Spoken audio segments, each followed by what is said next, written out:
If you're looking for a good car to bring along and you have a very big budget, you can try out this new Ford Everest next generation to 2025 model, which is already out in stores.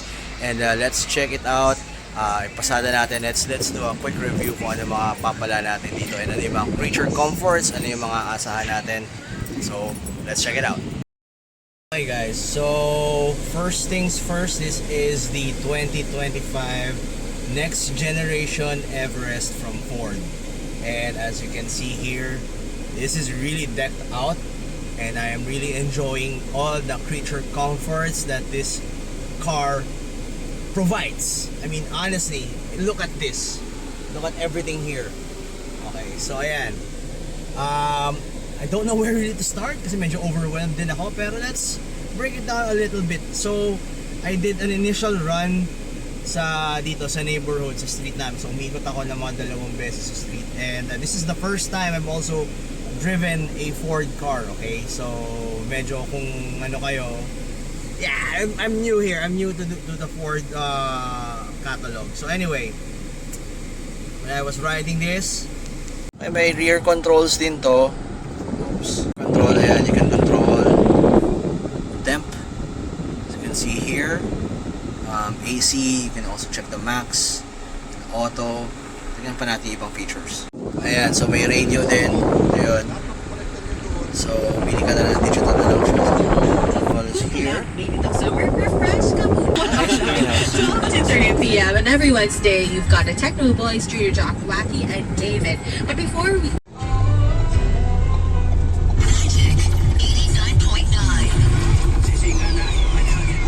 Today's best music, Magic 89.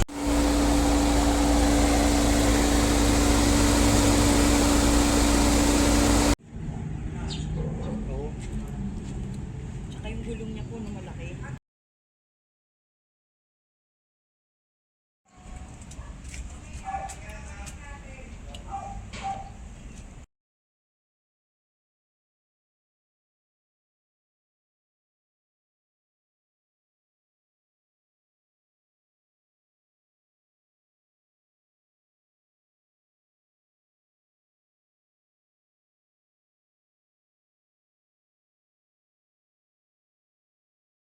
So coming in with sa likod, ito yung ano natin. Try natin to. Matic. There we go. Spacious. Spacious yung likod. As you can see here, fold ba yan? Yung lagay ng laman. Ito yung mga, ito yung laman. So andyan yung jack. Ano to isa?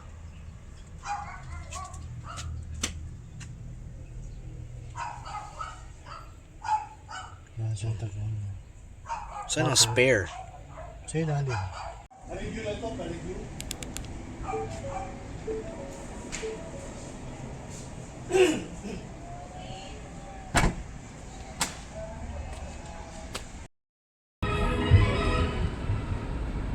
Okay, so itry natin ngayon yung sunroof ng car. So, buksan muna natin, kailangan natin i-start eh. So, ayan, buksan na natin. Try natin ngayon yung sunroof. So, to do that, ito yung console ng sunroof. Ito, oh. Ayan. So, ibababa muna natin yung window. Ito. Automatic na siya, don't worry. Ayan, automatic. Okay? Now next, bababa natin. Ayan, kababa na siya. Pwede mo pa siyang ibaba ng one more. Ayan. Okay, there we go. So now we will open the actual sunroof. Ayan.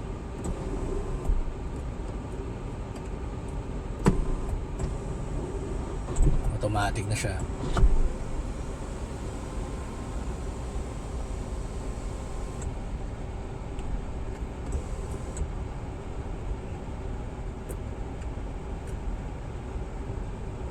Ayan. Ayan. May sunroof ka na.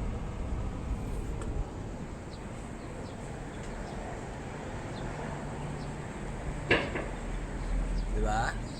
Astig, diba? Astig siya. Very cool. Ito yung mga functions na Pang outdoor talaga. Ganda yan, no?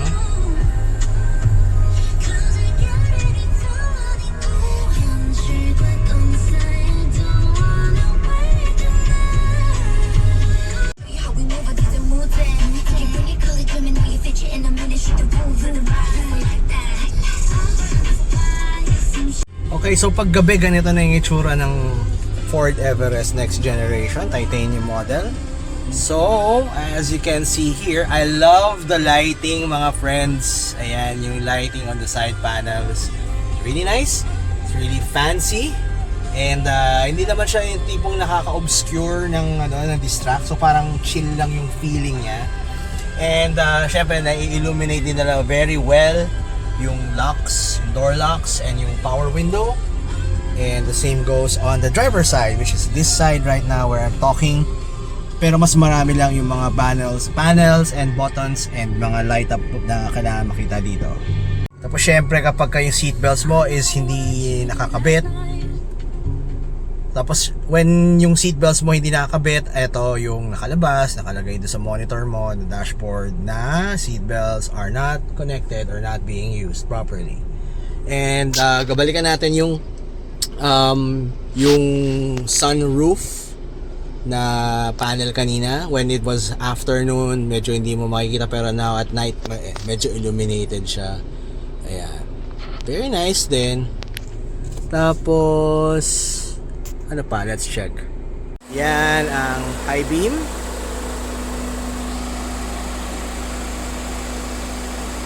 Very nice.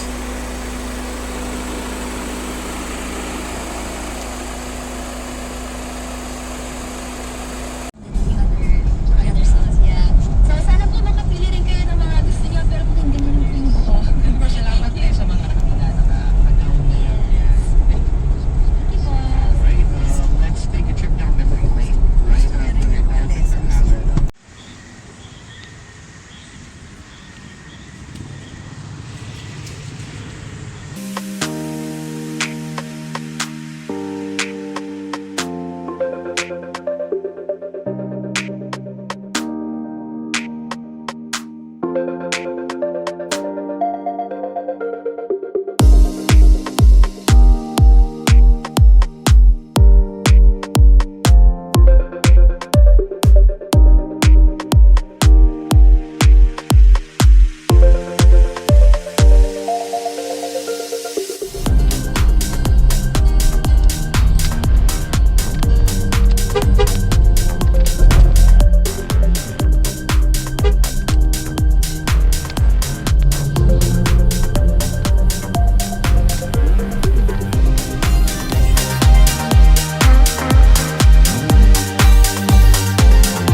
Oopsie.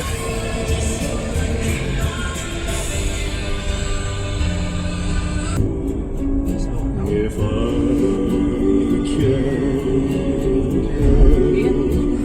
fall in love. Tol yan eh, normally naman, normal naman, lagi naman Like a river flow.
guys, this is day 3 of using driving around the next generation Everest from Ford.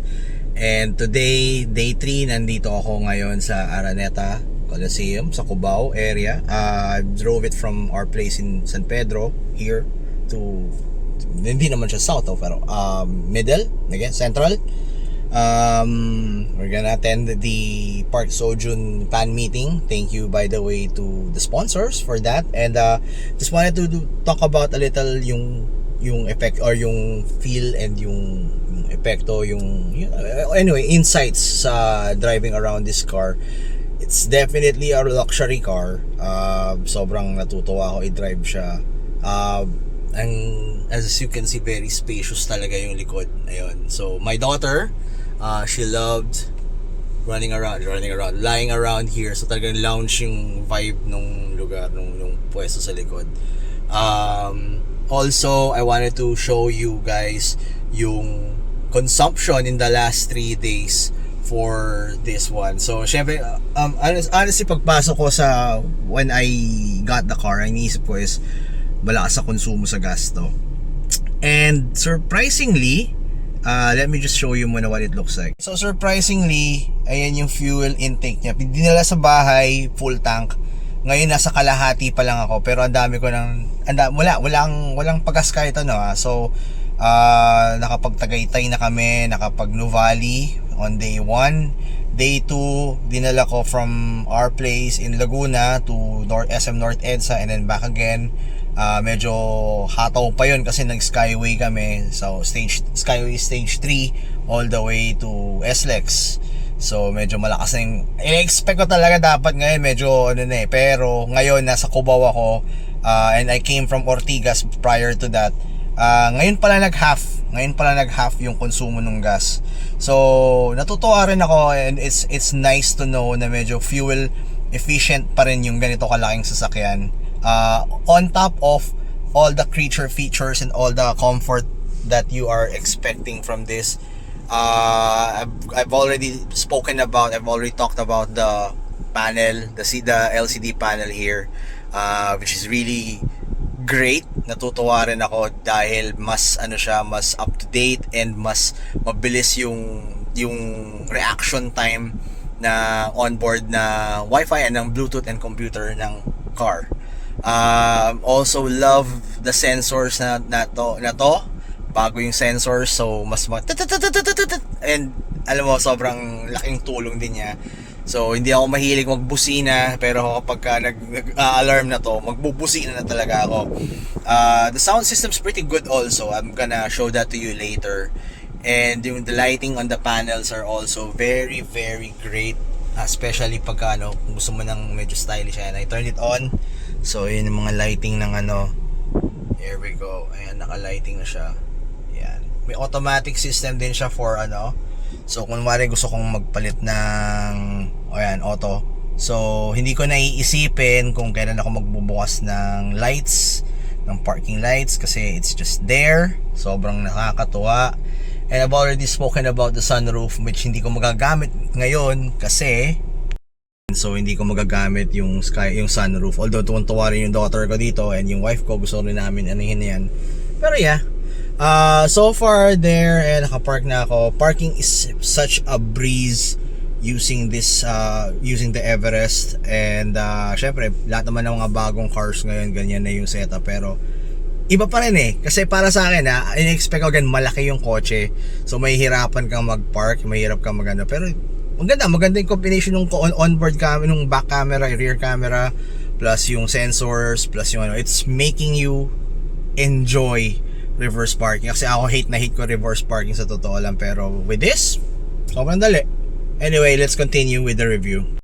Also, we'd like to talk about the aircon dito. So syempre Pinoy, mahilig tayo sa aircon. So yung kotse natin dapat malakas yung aircon.